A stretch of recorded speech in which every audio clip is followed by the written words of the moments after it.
inilapat mo siya maganda ang kalalabasan. So ayan, medyo malambot na siya at matigas din yung ating paglalapatan. So ganito nga pala yan, ikot-ikutin mo lang siya ng konti at bubuka naman siya ng kusa dahil malambot siya.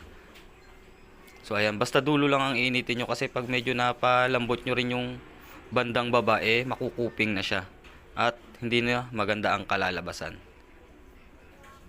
So ayan, mas maganda nga pala dyan may nakahanda kayong tubig kung sakali nagmamadali kayo para mas mabilis siyang tumigas. Sa akin kasi hindi ko na siya ginamitan ng tubig dahil hindi naman ako medyo nagmamadali. So ayan, mararamdaman mo naman siya pag medyo malamig na siya o medyo matigas na siya. At so ayan, eto nga pala ang kinalabasan ng, di ba? Medyo maganda ang itsura niya. So ayan, ganyan nga pala mag-inbel. So yun lang. Salamat po.